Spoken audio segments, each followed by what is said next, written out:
மாண்புமிகு பாராளுமன்ற உறுப்பினர் அண்ணன் ராசா அவர்கள் ஒரு 2 நாளைக்கு முன்னாடி ஒரு குறிப்பு கொடுக்கிறாரு. என்ன குறிப்பு கொடுக்கறாங்கன்னா, அவர் பாராளுமன்றத்தில் கேள்வி எழுப்புறார். இங்க இருக்கக்கூடிய இளைஞர்கள் ரொம்ப ஆழமா கேட்கணும், நம்ம எப்படிப்பட்ட மாநிலத்தில் வாழ்ந்து கொண்டிருக்கிறோம் என்று. அவர் என்ன கேட்கிறாருன்னா, பாவர்ட்டி லைன், வறுமை கோட்டிற்கு கீழ் இருக்கக்கூடிய மக்கள் எத்தனை சதவிகிதம் இருக்கிறார்கள், டேட்டா கொடுன்னு கேட்கிறாங்க. அப்ப ஒன்றிய அரசு ஒரு டேட்டா கொடுக்குது.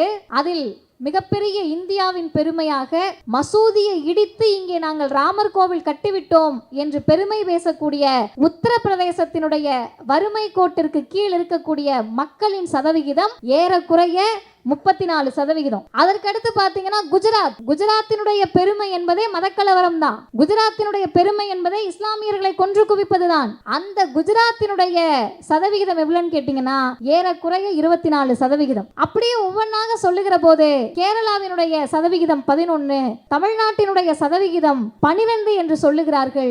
நிதி ஆயோக்கில் அந்த தகவல் வருகிற போது நேற்றைய நிதிநிலை அறிக்கையில் அறிவித்திருக்கிறார்கள் 2.2%. அப்ப இது என்ன அர்த்தம்? இது எதை காட்டுகிறது?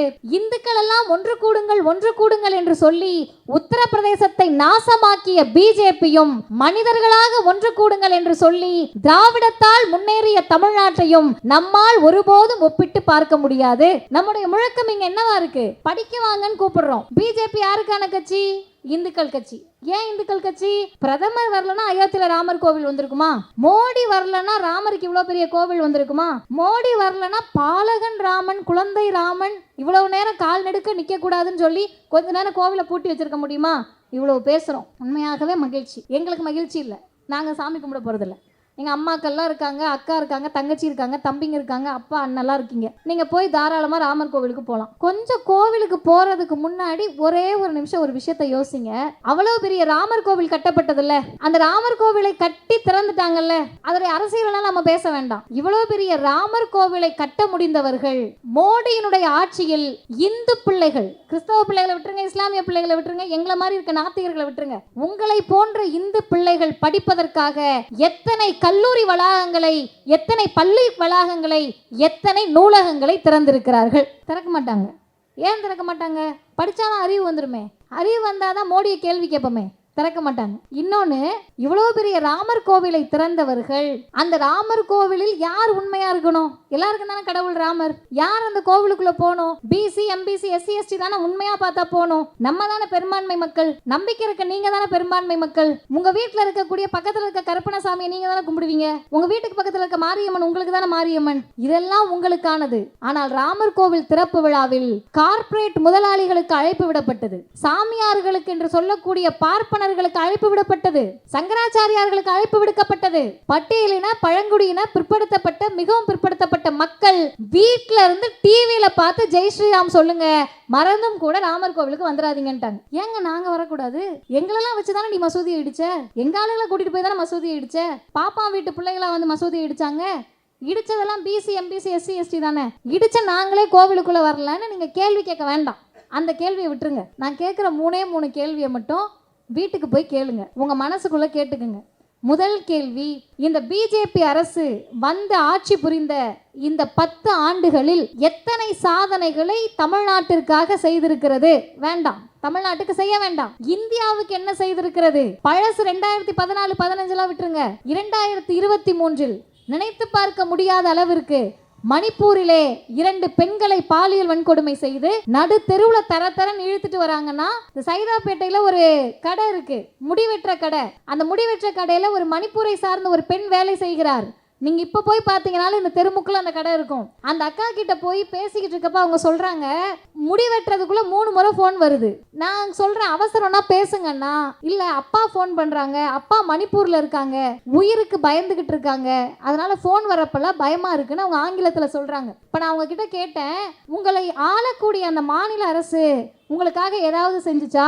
அதுக்கு அந்த பெண் சொன்ன பதில், மாநில பிஜேபி அரசு சும்மா இருந்தாலே இந்த கலவரம் நின்றுவிடும், அவர்கள்தான் முன்னின்று இந்த கலவரத்தை நடத்துகிறார்கள். ஒரே ஒரு செய்தி மட்டும்தான் பேச இருக்கும். அண்ணன் அவர்கள் பட்டியலிட்ட போது கடகடன் பட்டியலிட்டாரு. ஐயா அன்பரசன் அவர்கள் எனக்கு ஆறுதல் சொன்னார். திட்டங்கள் தான் சொல்கிறாங்க, மற்ற செய்திகள்லாம் நீங்கள் பேசிக்கலான்னு. அந்த அளவிற்கு திட்டங்களை சொல்லுகிற போது ஒரே ஒரு எண்ணம் மட்டும்தான் எனக்கு திரும்ப திரும்ப தோணிட்டு இருந்தது. ஒரு திமுகவில் இருக்கக்கூடிய மாவட்ட செயலாளரோ, சட்டமன்ற உறுப்பினரோ, அமைச்சர் பெருமக்களோ, பாராளுமன்ற உறுப்பினர்களோ யாராக இருந்தாலும் சரி, கடைநிலை உறுப்பினர்கள் கூட, அது வட்டத்தில் இருக்கலாம், பகுதியில் இருக்கலாம், யாராக வேணா இருக்கலாம், ஒரு இளைஞர் அணியில் இருக்கக்கூடியவராகவோ மகளிர் அணியில் இருக்கக்கூடியவராக இருக்கலாம். தமிழ்நாடு அரசு திமுக உங்களுக்கு என்ன செய்ததுன்னு கேட்டால் இவ்வளோ பெரிய நீண்ட பட்டியலை அடுக்கி கொண்டே போகிறார்கள். இதே நீங்கள் அப்படியே கொஞ்சம் அந்த பக்கமாக போய் பாஜகவில் இருக்கக்கூடிய யாராவது ஒருத்தரை கூப்பிட வேணாம், நீங்கள் அவங்க சட்டமன்ற உறுப்பினர்களை கூட கூப்பிடலாம், இல்லை பாராளுமன்ற உறுப்பினர்களை கூட கூப்பிடலாம், ஏன் பிரதமரை கூட கூப்பிடலாம். சும்மா சொல்லுங்கள் என்னென்ன செஞ்சுருக்கீங்க. தமிழ்நாட்டுக்கு வேணாம், தமிழ்நாடு மீது உங்களுக்கு அன்பில்லை, இந்தியாவுக்கு என்ன செஞ்சுருக்கீங்கன்னு கேட்டால் அவர்கள் எப்படி திட்டங்களை சாதனைகளை அடுக்குவார்கள் என்று நினைத்து பார்த்தேன். அவர்கள் எப்படி அடுக்குவார்கள்? நாங்கள் கலவரம் செஞ்சுருக்கோம், நாங்கள் மசூதியை இடிச்சிருக்கோம், நாங்கள் மணிப்பூரில் பெண்களை பாலியல் வன்கொடுமை செய்து நிர்வாணப்படுத்தியிருக்கோம், பணமதிப்பிழப்பு நீக்கம் மூலமாக ஏழை எளிய மக்களை வஞ்சித்திருக்கிறோம், ஜிஎஸ்டி வரி மூலமாக வணிக மக்களை மிகப்பெரிய அளவிற்கு துன்பப்படுத்தியிருக்கோம், எங்களுடைய ஆட்சியில்தான் இந்தியாவில் பெண்கள் வாழ தகுதியற்ற நாடு இந்தியா என்ற மிகப்பெரிய பட்டத்தை இந்தியாவிற்கு வாங்கி கொடுத்திருக்கிறோம். இப்போ கூட எங்களுடைய பிரச்சனை என்னவா இருக்குன்னா, 2 சிங்கம் அக்பர் சீதான்னு பேர் வச்சிருக்கிறது தான் எங்களுடைய பிரச்சனையாக இருக்கிறது என்று அவருடைய திட்டங்களையும் அவருடைய சாதனைகளையும் விளக்குவார்கள்.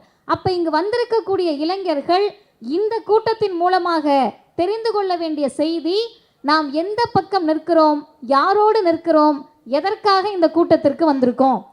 திமுகவினுடைய இளைஞரணி மாநாட்டினுடைய தீர்மான விளக்க தெருமுனை கூட்டங்கள், பொதுக்கூட்டங்கள். உங்களுக்கு நிறைய கட்சிகள் தெரியும், தமிழ்நாட்டிலையும் சரி இந்தியாவிலையும் சரி கட்சிகள் தெரியும்.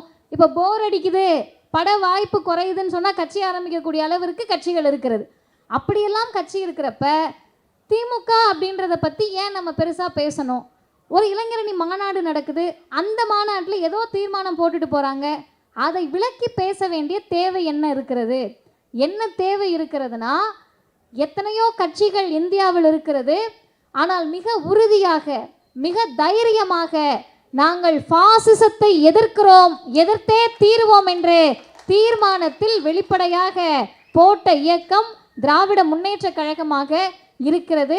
இன்னும் ஒருபடி மேலே போய் சொல்லணும்னா, இன்றைக்கு இருக்கக்கூடிய எத்தனையோ இளைஞர்கள் அரசியல் களத்திற்கு வருகிறார்கள்.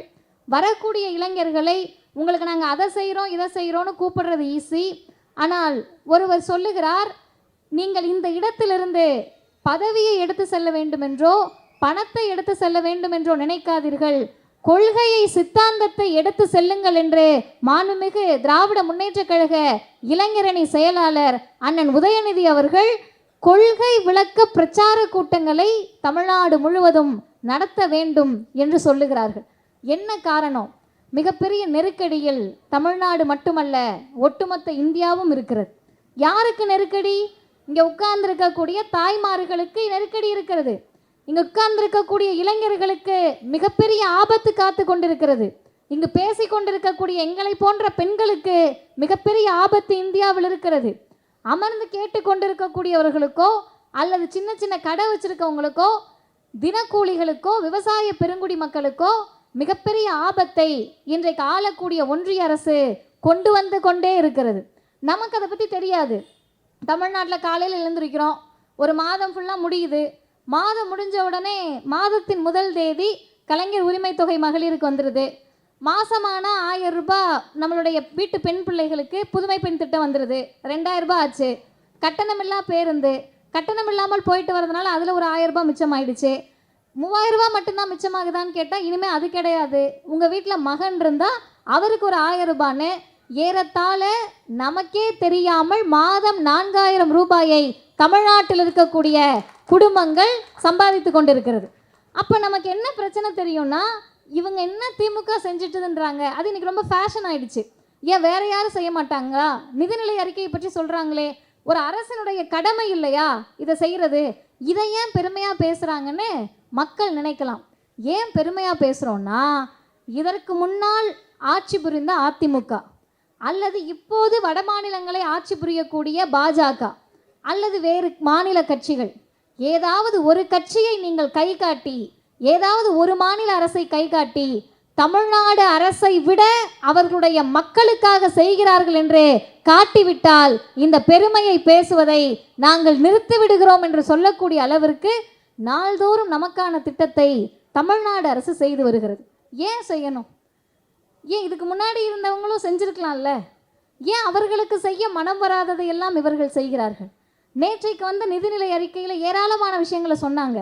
நம்ம பெண்களை பற்றி பேசுகிறோம், இளைஞர்களை பற்றி பேசுகிறோம், மாணவர்களை பற்றி பேசுகிறோம். ஆனால் சொந்த குடும்பமே பேச மறந்தது யாரை பற்றி என்று சொன்னால் மாற்று பாலினத்தவர்களை பற்றி. அவங்கள பார்த்தாலே நம்ம கிண்டலா பார்ப்போம், கேலியா பார்ப்போம். 9 அரவாணி என்றெல்லாம் அவர்களுக்கு பெயர் வைத்த போது இல்லை, அவர்கள் திருநங்கைகள் என்று அவர்களுக்கான சுயமரியாதை சொல்லை முத்தமிழறிஞர் கலைஞர் வழங்கினார். தந்தை பெயர் வைத்தார். அவருடைய மகன் வந்து இனிமேல் நீங்கள் உயர்கல்வியை படிக்க வேண்டும் என்று சொன்னால், மாற்று பாலினத்தவர்கள் உயர்கல்வி படிக்க எண்ணினால் அரசே முழு செலவையும் ஏற்றுக்கொள்ளும் என்று நிதிநிலை அறிக்கையில் தெரிவித்திருக்கிறார்கள். இது எவ்வளவு பெரிய சுயமரியாதை உணர்வு தெரியுமா? பணத்தை யார் வேண்டுமானாலும் கொடுக்கலாம், ஆனால் ஒரு தனி மனிதனுக்கு சுயமரியாதையை கொடுப்பதற்கு இந்தியாவில் திராவிடர் இயக்கத்தை விட்டால், இன்றைக்கு அடக்கக்கூடிய அரசை விட்டால் ஆள் இல்லை என்று சொல்லக்கூடிய அளவிற்கு இத்தனை திட்டங்களை பெற்றிருக்கக்கூடிய நாம் என்ன ஆபத்தில் இருந்துட போகிறோம்? தமிழ்நாட்டில் ரொம்ப நல்லா இருக்கும். மழை பெஞ்சு முன்னாடிலாம் வந்துட்டு ஒரு 10 நாள் 20 நாளைக்கு வாசலுக்கே வர முடியாமல் இருந்தவங்க இன்னைக்கு 2வது நாளே தண்ணி வடிஞ்ச உடனே விடியல் அரசா திமுக என்று கேட்கக்கூடிய அளவிற்கு நகர்ந்திருக்கும். அப்போ நமக்கு மழை வெள்ளம் வந்தால் 2வது நாள் கூட தண்ணி நிற்கக்கூடாத அளவிற்கு ஒரு அரசு துரிதமாக செயல்படுகிற போது ரொம்ப எளிமையாக தமிழ்நாட்டில் கேள்வி கேட்க முடிகிறது. ஒரு நிமிஷம் நீங்கள் கண்ணை மூடி குஜராத்தையும் உத்தரப்பிரதேசத்தையும் பீகாரையும் நினச்சி பார்க்கணும். மாண்புமிகு பாராளுமன்ற உறுப்பினர் அண்ணன் ராசா அவர்கள் ஒரு 2 நாளைக்கு முன்னாடி ஒரு குறிப்பு கொடுக்குறாரு. என்ன குறிப்பு கொடுக்குறாங்கன்னா, அவர் வந்து பாராளுமன்றத்தில் கேள்வி எழுப்புறார். இங்கே இருக்கக்கூடிய இளைஞர்கள் ரொம்ப ஆழமாக கேட்கணும், நம்ம எப்படிப்பட்ட மாநிலத்தில் வாழ்ந்து கொண்டிருக்கிறோம் என்று. அவர் என்ன கேட்குறாருன்னா, பாவர்ட்டி லைன், வறுமை கோட்டிற்கு கீழ் இருக்கக்கூடிய மக்கள் எத்தனை சதவிகிதம் இருக்கிறார்கள், டேட்டா கொடுன்னு கேட்குறாங்க. அப்போ ஒன்றிய அரசு ஒரு டேட்டா கொடுக்குது. அதில் மிகப்பெரிய இந்தியாவின் பெருமையாக மசூதியை இடித்து இங்கே நாங்கள் ராமர் கோவில் கட்டிவிட்டோம் என்று பெருமை பேசக்கூடிய உத்தரப்பிரதேசத்தினுடைய வறுமை கோட்டிற்கு கீழ் இருக்கக்கூடிய மக்களின் சதவிகிதம் ஏறக்குறைய 34%. அதற்கடுத்து பார்த்தீங்கன்னா குஜராத்தினுடைய பெருமை என்பதே மதக்கலவரம் தான். குஜராத்தினுடைய பெருமை என்பதே இஸ்லாமியர்களை கொன்று குவிப்பது தான். அந்த குஜராத்தினுடைய சதவிகிதம் எவ்வளோன்னு கேட்டிங்கன்னா ஏறக்குறைய 24%. அப்படியே ஒவ்வொன்றாக சொல்லுகிற போது கேரளாவினுடைய சதவிகிதம் 11, தமிழ்நாட்டினுடைய சதவிகிதம் 12 என்று சொல்லுகிறார்கள். நிதி ஆயோக்கில் அந்த தகவல் வருகிற போது நேற்றைய நிதிநிலை அறிக்கையில் அறிவித்திருக்கிறார்கள் 2.2%. அப்போ இது என்ன அர்த்தம்? இது எதை காட்டுகிறது? இந்துக்கள் எல்லாம் ஒன்று கூடுங்கள் என்று சொல்லி உத்தரப்பிரதேசத்தை நாசமாக்கிய பிஜேபியும் மனிதர்களாக ஒன்று கூடுங்கள் என்று சொல்லி திராவிடத்தால் முன்னேறிய தமிழ்நாட்டையும் நம்மால் ஒருபோதும் ஒப்பிட்டு பார்க்க முடியாது. நம்முடைய முழக்கம் இங்கே என்னவா இருக்கு? படிக்க வாங்கன்னு கூப்பிடுறோம். இன்னைக்கு நேற்றைக்கு முதல் நாள் சிவில் நீதிபதிகளாக நம்முடைய பிள்ளைகள் எல்லாம் உருவாகி இருக்கிறார்கள். நம்முடைய சகோதரிகள்லாம் உருவாகியிருக்காங்க. நீங்கள் எல்லாருமே பார்த்துருப்பீங்க, அம்மாமார்கள்லாம் செய்தியில் பார்த்துருப்பீங்க. பார்க்கலன்னா உங்கள் பிள்ளைங்க கிட்ட யூடியூப்பில் போட்டு காட்ட சொல்லி பாருங்கள். ஸ்ரீபதின்னு ஒரு சகோதரி, அவங்க யாருன்னு கேட்டிங்கன்னா திருவண்ணாமலை மாவட்டத்தில் இருக்கக்கூடிய ஜவ்வாது மலையில் இருந்த ஒரு பழங்குடியின சமூகத்தை சார்ந்த ஒரு பெண். அவங்கெல்லாம் வந்து சமூகத்தினுடைய கடைநிலை பார்வை கூட எங்கள் மேலே படாதா என்று ஏங்கி கொண்டிருந்த சமூகம். அந்த சமூகத்தில் ஒரு பொண்ணு இருக்காங்க. அந்த பொண்ணுக்கு திருமணம் ஆயிடுச்சு, ஒரு குழந்தை பிறந்துருச்சு. அதற்கு பிறகு அந்த பொண்ணு வந்து கன்சீவாக இருக்காங்க, கர்ப்பிணியாக இருக்கிறார். நீதிபதியாக கூடிய தேர்வுக்கு அப்ளை பண்ணுறாங்க. அவங்களுடைய தேர்வு நாளும் அவங்களுடைய பிரசவ நாளும் ஒரே நாளில் வருது. அப்போ எப்படி தேர்வு எழுதுறதுன்னு சொன்னால் அவங்க கணவர், நீ கவலைப்படாத நம்ம போய் எழுதிடலான்னு சொல்லி அந்த பெண் தேர்வு எழுதுகிறார். குழந்தை பிறந்து 2வது நாள் நீதிபதி தேர்வு எழுதுவதற்கு செல்லுகிறார்.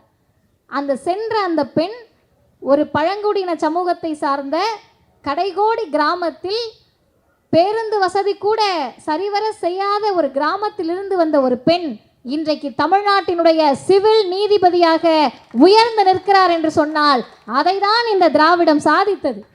ரெண்டாவது செய்தி, தனலட்சுமி என்று சொல்லக்கூடிய ஒருவர், அவர் நீதிபதி ஆகிறாரு. அவங்க யாருன்னு கேட்டால் அவங்களோட வீடை காட்டுறாங்க, குடிசை வீடு. அவங்க அப்பா யாருன்னு கேட்டால் விவசாயி.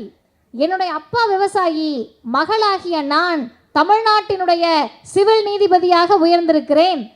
இதெல்லாம் விட இன்றைக்கு செய்தியில் காட்டுகிறாங்க, சுதா என்ற சகோதரி, அவங்க வீடே குடிசை வீடு.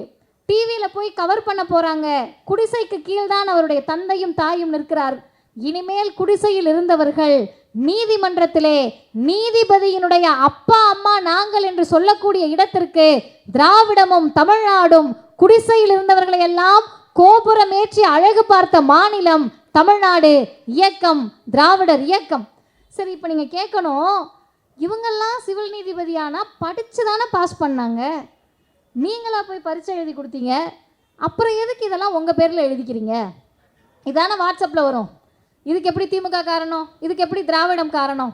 இதுக்கு எப்படி திராவிடம் காரணம்னு கேட்டால் 1915 இளைஞர்களே, தோழர்களே, இன்றைக்கி நீங்கள் வாட்ஸ்அப்லையும் ஃபேஸ்புக்லையும் பார்க்கக்கூடிய செய்திகள் உண்மை அல்ல. நம்முடைய நிலை என்னவாக இருந்துச்சு? இன்றைக்கி நம்ம ஆண்ட ஜாதி பெருமை பேசலாம், இன்றைக்கி நாங்கள் அவங்க இவங்கன்னு சொல்லலாம். நம்ம நிலைமை அது கிடையாது. இங்கே இருக்கக்கூடிய பிசி, எம்பிசி, எஸ்சி, எஸ்டி மக்கள், மேடையில் இருக்கக்கூடியவர்கள் எல்லாரையும் சேர்த்து நீங்கள் ஒரு கணக்கு எடுங்க. எத்தனை பேர் 4 தலைமுறையாக படித்தவங்கன்னு? 10 பேர் கூட இருக்க மாட்டோம். எத்தனை பேர் 3 தலைமுறையாக படித்தவங்கன்னு கேளுங்க, 20 பேர் கூட இருக்க மாட்டோம்.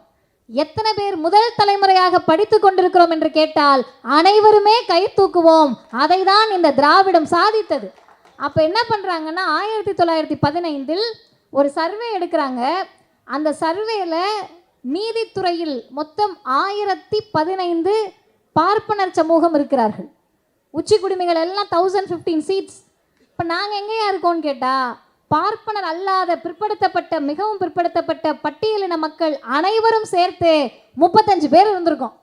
நியாயமாக பார்த்தா நம்ம தானே 1015 பேர் இருந்திருக்கணும். கேள்வி கேட்க நாதி இல்லை. ஏன் நான் என்னை படிக்க விட மாட்டேன்னு கேள்வி கேட்க நாதி இல்லை. நீங்கள் அப்படியே வந்தீங்கன்னா, கலைஞருடைய ஆட்சியில் பெரியார் ஒரு நிகழ்ச்சியில் கலந்து கொண்ட போது ஐஏஎஸ் அதிகாரிகளுக்கும் ஐபிஎஸ் அதிகாரிகளுக்கும் பாராட்டு விழா. திராவிடம் என்ன செஞ்சதுன்னு சொல்கிறேன். அப்போ பெரியார் சொல்கிறாரு, சோகமாக இருக்காரு. அடுத்த நாள் விடுதலையில் ஒரு அறிக்கை எழுதுகிறார். இவ்வளவு பெரிய பெருமைகள்லாம் நாம் செய்திருக்கிறோம், ஐஏஎஸ் ஆக்கிட்டோம், ஐபிஎஸ் ஆக்கிட்டோம். ஆனால் இவ்வளவு பெரிய 100 ஆண்டு கால பாரம்பரியம் கொண்ட நம்மளுடைய நீதிமன்றத்தில், உயர்நீதிமன்றத்தில், மெட்ராஸ் உயர்நீதிமன்றத்தில் ஒரு ஆதி திராவிட பிரிவை சார்ந்த, பட்டியலின பிரிவை சார்ந்த நீதிபதி கூட உருவாகவில்லையே. நம்முடைய ஆட்சியிலேயே இது நடக்கலனா யார் ஆட்சியில் நடக்கும் என்று பெரியாருடைய செய்தியை படித்த கலைஞர் தேடுறாரு. உயர்நீதிமன்ற நீதிபதி ஆகணும்னா அப்படியே சும்மா ஜஸ்ட் லைக் தட் ஆக்கிட மாட்டாங்க. அவ்வளோ பெரிய ப்ராசஸ் இருக்குது. கலைஞர் அதை பற்றி எல்லாம் கவலைப்படவில்லை. ஒருபோதும் கலைஞர் அவருடைய ஆட்சியை தக்க வைத்துக் கொள்வதற்காக கவலைப்பட்டதே கிடையாது. தேடி பார்க்குறப்ப ஜோலார்பேட்டையில் பிறந்து கடலூர் மாவட்டத்தில் ஒரு மாவட்ட நீதிமன்றத்தில் நீதிபதியாக இருக்கிறார். பேர் தேடுறாங்க. நல்லா யோசிச்சுக்கோங்க, இவ்வளவு பெரிய பரந்துபட்ட தமிழ்நாட்டில், இவ்வளவு பெருமை பேசக்கூடிய தமிழ்நாட்டில், எங்களுடைய நாகரிகம் அப்பவே தோன்றினதுன்னு சொல்லக்கூடிய ஒரு மண்ணில், அவ்வளவு பெரிய ஆன்மீகத்தில் நாங்கள் பெயர் போனவர்கள் என்று நிமிடத்திற்கு ஒரு கடவுள் பெயரை சொல்லக்கூடிய ஒரு மண்ணில், தமிழ்நாடு முழுவதும் வலை வீசி தேடி ஒரு பட்டியலினத்தை சார்ந்த வரதராஜன் என்ற நீதிபதியை கண்டெடுக்கிறார்கள். அப்போ கலைஞர் என்ன பண்ணுறாருன்னா, உடனடியாக தமிழ்நாட்டினுடைய முதல் உயர்நீதிமன்ற நீதிபதியாக பட்டியலினத்தை சார்ந்த வரதராஜன் என்பவரை மாண்புமிகு நீதியரசராக நியமிக்கிறார். உங்கள் தகவலுக்காக சொல்லுகிறேன், முதல் உச்சநீதிமன்றத்தினுடைய நீதிபதியாகவும் அவர்தான் பதவியேற்கிறார். இது எப்படி நடந்துச்சு? யாராவது நினைத்திருந்தால், கலைஞர் முதல்வராக இல்லாமல் இருந்திருந்தால், தந்தை பெரியார் என்ற தலைவர் இந்த தமிழ் மக்களை பற்றி கவலைப்படாமல் இருந்திருந்தால், முதல் உச்சநீதிமன்றத்தின் நீதிபதியாக ஒரு ஆதி திராவிட சமூகத்தை சார்ந்தவரை இந்த மண்ணில் பதவி உயர்வு பெற வைத்திருக்க முடியுமா? அதுக்கு எதை பயன்பட்டுச்சு? இடஒதுக்கீடு பயன்பட்டது. கலைஞர் பார்த்து பார்த்து இடஒதுக்கீடு கொடுத்தார். உன்னால படிக்க முடியலையா, இவங்களுக்கு இடஒதுக்கீடு கொடு. இவங்களுக்கு படிக்க முடியலையா, இடஒதுக்கீடு கொடு. இவர்களை பற்றி யாருமே கவலைப்படவில்லையா, எஸ்டி என்று சொல்லக்கூடிய பழங்குடியின மக்களுக்கு 1% கொடு. இதையெல்லாம் கொடுத்த காரணத்தினால்தான் அனைத்து ஜாதியிலிருந்தும் இன்றைக்கு சிவில் நீதிபதிகள் திராவிட மாண்ட தமிழ்நாட்டில் உருவாகி இருக்கிறார்கள். இதே ரேஷியோவை நீங்க உத்தரப்பிரதேசத்தில் எடுங்க, பீகார்ல எடுங்க. எத்தனை விவசாயியுடைய மகனோ மகளோ நீதிபதியாக முடியும்? உட்கார்ந்து கேட்கக்கூடிய அம்மாமார்களும் அப்பாவும் அண்ணனும் எங்கேயோ நின்று கேட்டுட்டு இருக்கக்கூடியவங்களும் கொஞ்சம் உங்களுடைய மனசாட்சிக்கு உட்பட்டு சிந்தித்து பாருங்கள். எப்பேற்பட்ட மாநிலத்தில் நாம் வாழ்ந்து கொண்டிருக்கிறோம். இதையெல்லாம் ஏன் செய்தார்கள்? எல்லாம் இவ்வளோ பட்டியலிட்டாங்களே, அந்த பட்டியலில் எதுக்கு முக்கியத்துவம் கொடுத்துருக்காங்க? கல்விக்கு. ஏன் படிக்கணும்னு ஆசைப்பட்டாங்க? எங்கள் தாத்தாவும் உங்கள் தாத்தாவும் படிக்கலை. பணம் வச்சிருந்தாலும் படிக்க முடியாது. சைதாப்பேட்டையில் பெரிய வீடு கட்டியிருக்கலாம் தாத்தா, ஆனால் அவர் பள்ளிக்கூடத்துக்குள்ளே போக முடியாது. சைதாப்பேட்டையில் உங்கள் பாட்டி தான் பெரிய ஆளாக இருந்திருக்கலாம், பள்ளிக்கூட வாசலுக்கு கூட போக முடியாது. அப்படியெல்லாம் ஒடுக்கப்பட்ட சமூகத்திலிருந்து இன்றைக்கு இத்தனை பேர் படித்து பட்டம் பெறுகிறோம் என்று சொன்னால், எப்படியாவது இதை காவு வாங்கிவிட வேண்டும் என்று பிஜேபி அரசு, பாசிச ஒன்றிய அரசு புதிய கல்விக் கொள்கை என்ற திட்டத்தை கொண்டு வருகிறார்கள். அம்மாமார்கள்லாம் இங்கே உட்கார்ந்துருக்கீங்க, உங்களோட ஆசை என்னமான்னு கேட்டால் என்ன தெரியுமா சொல்லுவீங்க? என் பிள்ளைய படிக்க வைக்கணும்னுவீங்க. கஷ்டப்பட்டாவது பிள்ளைய படிக்க வைக்கணும். ஒரு அம்மா வந்து நாங்கள் ஆவடியில் இருந்தப்போ பூ வித்துட்டு இருந்தாங்க. அந்த அம்மாட்ட போய் தேர்தல் பிரச்சாரத்தப்ப கேட்டேன் நான், அம்மா என்னம்மா நீங்கள் கட்சிக்கெலாம் ஓட்டு போடுவீங்கல்லன்னு. ஆமாம் போடுவேன். யாருக்குமா ஓட்டு போடுவீங்கன்னு கேட்டேன். அந்த அம்மா என்ன தெரியுமா சொல்கிறாங்க? கட்சி பேர்லாம் சொல்லலை, என் பிள்ளைய யார் படிக்க வைப்பாங்களோ அவங்களுக்கு தான் நான் ஓட்டு போடுவேன்னாங்க. அதுதான் தமிழ்நாட்டினுடைய வரலாறு. சும்மா இங்கே வந்தவங்க போனவங்களெல்லாம் தமிழ்நாட்டில் கணக்கில் எடுத்துக்க மாட்டாங்க. யாரால் நமக்கு கல்வி கிடைத்தது? கல்வினா சும்மா டிகிரி கிடையாது, மதிவதனி, பிஎஸ்சி, எம்எல், இதை யாருனாலும் வாங்கிடலாம். எது கல்வி கொடுக்க வேண்டும் என்று சொன்னால் சுயமரியாதை உணர்வை கல்வி கொடுக்க வேண்டும். நம்முடைய மண்ணை, நம்முடைய நிலத்தை, நம்முடைய மக்களை வஞ்சிக்கக்கூடியவர்களை எதிர்த்து நிற்க வேண்டிய துணிச்சலை இந்த கல்வி கொடுக்க வேண்டும். அதை கெடுக்கிறதுக்காக தான் உங்கள் வீட்டில் இருக்கிற 3வது 5வது 8வது படிக்கிற பிள்ளைங்களுக்கு பொது தேர்வுனா என்ன? Public exam. இங்கே சகோதரர்கள்லாம் உட்காந்துருக்கீங்க, படித்த கடைசி தலைமுறை நம்மளாக தான் இருப்போம். புதிய கல்விக் கொள்கை வந்தால் டிகிரி வாங்கின முதல் கடைசி தலைமுறை நம்மளாக தான் இருப்போம். புதிய கல்விக் கொள்கை வந்தால் 3வது 5வது 8வது படிக்கிற பிள்ளை எப்படி பப்ளிக் எக்ஸாம் எழுதும்?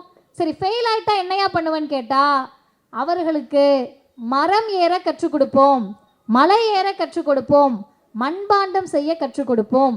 முடியலையா, செருப்பு தைக்கிறவங்களுக்கு காசு கொடுத்து செருப்பு தைக்க சொல்லுவோம், பூ கட்டுறவங்களுக்கு காசு கொடுத்து பூ கட்ட சொல்லுவோம், மண்பாண்டம் செய்கிறவங்களுக்கு காசு கொடுத்து மண்பாண்டம் செய்ய சொல்லுவோம். ஆனால் நம்முடைய வரலாறு அதுவல்ல. படிக்கக்கூடிய பிள்ளைகளை, பிஞ்சு குழந்தைகளை செருப்பு தைக்க சொல்லுவது ஆரிய பிஜேபி. செருப்பு தைக்கக்கூடியவருடைய பிள்ளையை மருத்துவராக்கி அழகு பார்ப்பதே திராவிட மாண்ட தமிழ்நாட்டினுடைய சாதனை.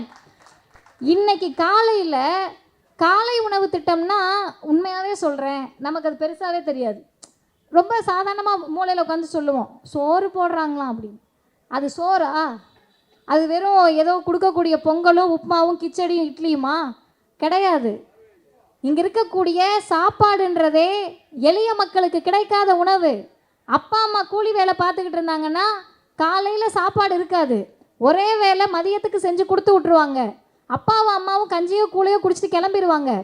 பிள்ளைகள் என்ன செய்யறதுன்னு தெரியாமல் திருன்னு ஸ்கூலில் முழிச்சிட்டு இருக்கோம். எங்கள் அம்மா அரசு பள்ளியில் தலைமை ஆசிரியராக இருந்தவர், நேரடியாக நான் பார்த்திருக்கிறேன். அந்த குழந்தைகள் என்ன சொல்வது என்ன செய்வது என்று தெரியாமல் முழித்து கொண்டிருப்பார்கள். அந்த பிள்ளைக்கு படிக்க முடியாது, படிக்க புத்தகத்தை திறந்தால் தலை சுத்தும். இதை நேரடியாக ஒரு முதல்வர் பார்க்கிறார். அப்பாவும் அம்மாவும் உனக்கு சாப்பாடு கொடுப்பதற்கு வழி இல்லாமல் இருந்தால் கவலைப்படாதீர்கள், நான் உங்கள் தந்தையாக தாயாக இருந்தே காலை உணவு திட்டத்தை தருகிறேன் என்று தமிழ்நாட்டின் முதலமைச்சர் அறிவிக்கிறார். இது நமக்கு பெருசு இல்லை, யாருக்கு பெருசுன்றதை சொல்கிறேன். 2வது சொன்னாங்க, தமிழ் புதல்வன் திட்டம் மாதம் 1000 ரூபாய் கொடுக்குறாங்களான்னு. அந்த 1000 ரூபாயை நீங்கள் பார்க்காதீங்க. ஒரு பையனுக்கு ஒரு மாதத்துக்கு 1000 ரூபான்னா 12 மாதத்துக்கு 12,000 ரூபாய். இந்த 12,000 ரூபாய் என்பது உயர்கல்வி படிப்பதற்கு, மேற்படிப்பு படிப்பதற்கு தந்தையிடமும் தாயிடமும் கையேந்து நிற்காமல், சொந்தக்காரவங்க கிட்ட போய் நிற்காம, உங்கள் சொந்த காலில் நீங்கள் மேற்படிப்பை தொடங்குவதற்கான முதலீடு தான் தமிழ் புதல்வன் திட்டத்தில் தமிழ்நாடு அரசு கொடுக்கக்கூடிய 1000 ரூபாய். இது யாருக்கு பெருசுன்னா, இன்னைக்கு காலையில் ஒரு தகவல் கலைஞர் செய்திகளில் போடுறாங்க. யாரை பற்றினா, ஒரு தோழர் இருக்கார். அவங்க அப்பா வந்து துப்புரவு தொழிலாளி. அவங்களுடைய வேலை என்பதே கடினமான வேலை. அந்த துப்புரவு தொழிலாளிகள்னு நம்ம சொல்கிறோம், ஆனால் இந்த சமூகம் அவங்கள ஜாதியாக பார்த்துச்சு, மலமல்றவங்களா பார்த்துச்சு, குப்பாள்றவங்களா பார்த்துச்சு, ஜாதி இழிப்பெயரை சொல்லுச்சு. அந்த துப்புரவு தொழிலாளியுடைய மகன் அவர் இன்னைக்கு யாருன்னு கேட்டிங்கன்னா, அவங்க அப்பா படிக்கலை, தாத்தா படிக்கலை, பாட்டி படிக்கலை, அம்மா படிக்கலை, அவங்க தலைமுறையே படிக்கலை.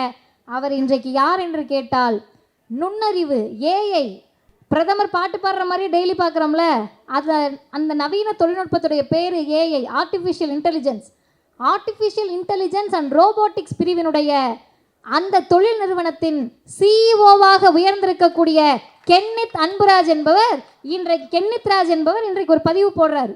என்ன போடுறாருன்னா, நான் ஒரு ரோபோட்டிக்ஸ் நிறுவனத்தினுடைய ஏஐ நிறுவனத்தினுடைய சிஇஓவாக சொல்லவில்லை, ஒரு துப்புரவு தொழிலாளியுடைய மகனாக சொல்லுகிறேன். இந்த காலை உணவு திட்டமும் முதலமைச்சரால் கொண்டு வரப்படக்கூடிய இந்த தமிழ் புதல்வன் திட்டமும் என்னை போல் பல முதல் தலைமுறை பட்டதாரிகளை நிச்சயம் தமிழ்நாட்டில் உருவாக்கும் என்று உருக்கமாக பதிவு செய்திருக்கிறார். அப்போ இந்த திட்டங்களை எல்லாம் கொண்டு வந்து இதை முன்னாடியே இளைஞரணியில் தீர்மானமாக போடுறாங்க. நாங்கள் புதிய கல்விக் கொள்கையை எதிர்ப்போம், நீட் தேர்வை ஒழித்தே தீர்வோம். இது எல்லாத்துக்கும் மேலே அந்த தீர்மானத்தினுடைய மிக முக்கிய தீர்மானம் 2 மட்டும் சொல்லி நான் நிறைவு செய்கிறேன். தீர்மானம் எண் 23. மொத்தம் அதில் 25 தீர்மானம் இருக்குது. 23வது தீர்மானம் தான் நீங்கள் எப்படி திருப்பி பார்த்தாலும் முக்கியமான தீர்மானம். அந்த ஒரு தீர்மானத்தை செஞ்சிட்டோம்னா மற்ற எல்லா தீர்மானத்தையும் நம்ம அடைஞ்சிடலாம். என்ன தீர்மானம்னு கேட்டால், ஒன்றியத்தை ஆளக்கூடிய பாசிச பாரத ஜனதா கட்சி எவ்வளவு தூரம் இந்து மக்களுக்கு எதிரானது என்பதை தமிழ்நாடு முழுவதும் நாம் பிரச்சாரம் செய்ய வேண்டும். பிஜேபி யாருக்கான கட்சி? இந்துக்கள் கட்சி. ஏன் இந்துக்கள் கட்சி? பிரதமர் வரலன்னா அயோத்தியில் ராமர் கோவில் வந்திருக்குமா? மோடி வரலன்னா ராமருக்கு இவ்வளோ பெரிய கோவில் வந்திருக்குமா? மோடி வரலன்னா பாலகன் ராமன், குழந்தை ராமன் இவ்வளவு நேரம் கால் நெடுக்க நிற்கக்கூடாதுன்னு சொல்லி கொஞ்ச நேரம் கோவிலை பூட்டி வச்சுருக்க முடியுமா? இவ்வளோ பேசுகிறோம். உண்மையாகவே மகிழ்ச்சி. எங்களுக்கு மகிழ்ச்சி இல்லை, நாங்கள் சாமி கும்பிட போகிறதில்ல. எங்கள் அம்மாக்கள்லாம் இருக்காங்க, அக்கா இருக்காங்க, தங்கச்சி இருக்காங்க, தம்பிங்க இருக்காங்க, அப்பா அண்ணெல்லாம் இருக்கீங்க. நீங்கள் போய் தாராளமாக ராமர் கோவிலுக்கு போகலாம். கொஞ்சம் கோவிலுக்கு போகிறதுக்கு முன்னாடி ஒரே ஒரு நிமிஷம் ஒரு விஷயத்தை யோசிங்க. அவ்வளோ பெரிய ராமர் கோவில் கட்டப்பட்டதில்ல, அந்த ராமர் கோவிலை கட்டி திறந்துட்டாங்கல்ல, அதோடைய அரசியலெல்லாம் நம்ம பேச வேண்டாம். இவ்வளோ பெரிய ராமர் கோவிலை கட்ட முடிந்தவர்கள் மோடியினுடைய ஆட்சியில் இந்து பிள்ளைகள், கிறிஸ்தவ பிள்ளைகளை விட்டுருங்க, இஸ்லாமிய பிள்ளைகளை விட்டுருங்க, எங்களை மாதிரி இருக்க நாத்திகர்களை விட்டுருங்க, உங்களை போன்ற இந்து பிள்ளைகள் படிப்பதற்காக எத்தனை கல்லூரி வளாகங்களை, எத்தனை பள்ளி வளாகங்களை, எத்தனை நூலகங்களை திறந்திருக்கிறார்கள். திறக்க மாட்டாங்க. ஏன் திறக்க மாட்டாங்க? படித்தாதான் அறிவு வந்துடுமே. அறிவு வந்தால் தான் மோடியை கேள்வி கேட்போமே. திறக்க மாட்டாங்க. இன்னொன்று, இவ்வளோ பெரிய ராமர் கோவிலை திறந்தவர்கள், அந்த ராமர் கோவிலில் யார் உண்மையாக இருக்கணும்? எல்லாருக்கும் தானே கடவுள் ராமர். யார் அந்த கோவிலுக்குள்ளே போகணும்? பிசி, எம்பிசி, எஸ்சி, எஸ்டி தானே உண்மையாக பார்த்தா போகணும். நம்ம தானே பெரும்பான்மை மக்கள். நம்பிக்கை இருக்க நீங்கள் தானே பெரும்பான்மை மக்கள். உங்கள் வீட்டில் இருக்கக்கூடிய பக்கத்தில் இருக்க கருப்பணசாமியை நீங்கள் தானே கும்பிடுவீங்க. உங்கள் வீட்டுக்கு பக்கத்தில் இருக்க மாரியம்மன் உங்களுக்கு தானே மாரியம்மன். இதெல்லாம் உங்களுக்கானது. ஆனால் ராமர் கோவில் திறப்பு விழாவில் கார்ப்பரேட் முதலாளிகளுக்கு அழைப்பு விடப்பட்டது. சாமியார்களுக்கு என்று சொல்லக்கூடிய பார்ப்பனர்களுக்கு அழைப்பு விடப்பட்டது. சங்கராச்சாரியார்களுக்கு அழைப்பு விடுக்கப்பட்டது. பட்டியலின, பழங்குடியின, பிற்படுத்தப்பட்ட, மிகவும் பிற்படுத்தப்பட்ட மக்கள் வீட்டில் இருந்து டிவியில் பார்த்து ஜெய் ஸ்ரீராம் சொல்லுங்க, மறந்தும் கூட ராமர் கோவிலுக்கு வந்துடாதீங்கன்ட்டாங்க.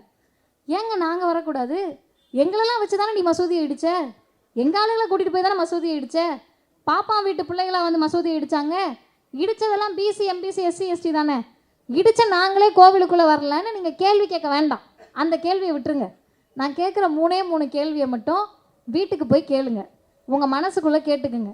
முதல் கேள்வி, இந்த பிஜேபி அரசு வந்து ஆட்சி புரிந்த இந்த 10 ஆண்டுகளில் எத்தனை சாதனைகளை தமிழ்நாட்டிற்காக செய்திருக்கிறது? வேண்டாம், தமிழ்நாட்டுக்கு செய்ய வேண்டாம். இந்தியாவுக்கு என்ன செய்திருக்கிறது? பழசு 2014, 15 விட்டுருங்க. 2023 நினைத்து பார்க்க முடியாத அளவிற்கு மணிப்பூரிலே 2 பெண்களை பாலியல் வன்கொடுமை செய்து நடு தெருவில் தரன்னு இழுத்துட்டு வராங்கன்னா, இந்த சைதாப்பேட்டையில் ஒரு கடை இருக்குது, முடிவெற்ற கடை. அந்த முடிவெற்ற கடையில் ஒரு மணிப்பூரை சார்ந்த ஒரு பெண் வேலை செய்கிறார். நீங்கள் இப்போ போய் பார்த்தீங்கனாலும் இந்த தெருமுக்கில் அந்த கடை இருக்கும். அந்த அக்கா கிட்ட போய் பேசிக்கிட்டு இருக்கப்போ அவங்க சொல்கிறாங்க, முடிவெட்டுறதுக்குள்ளே 3 முறை ஃபோன் வருது. நான் சொல்கிறேன், அவசரம்னா பேசுங்கண்ணா. இல்லை, அப்பா ஃபோன் பண்ணுறாங்க, அப்பா மணிப்பூரில் இருக்காங்க, உயிருக்கு பயந்துக்கிட்டு இருக்காங்க, அதனால் ஃபோன் வரப்பெல்லாம் பயமாக இருக்குன்னு அவங்க ஆங்கிலத்தில் சொல்கிறாங்க. இப்போ நான் அவங்கக்கிட்ட கேட்டேன், உங்களை ஆளக்கூடிய அந்த மாநில அரசு உங்களுக்காக ஏதாவது செஞ்சுச்சா? அதுக்கு அந்த பெண் சொன்ன பதில், மாநில பிஜேபி அரசு சும்மா இருந்தாலே இந்த கலவரம் நின்றுவிடும், அவர்கள்தான் முன்னின்று இந்த கலவரத்தை நடத்துகிறார்கள். யாராவது சொந்த மக்களை, சொந்த மண்ணில் இருக்கக்கூடிய 2 பெண்களை நிர்வாணப்படுத்தி தெருவில் இழுத்துட்டு வரதை பார்த்து சந்தோஷப்படக்கூடிய ஒரு ஆட்சி இருக்குமா? பிஜேபி என்பது இந்து மக்களுக்கு எதிரான கட்சி.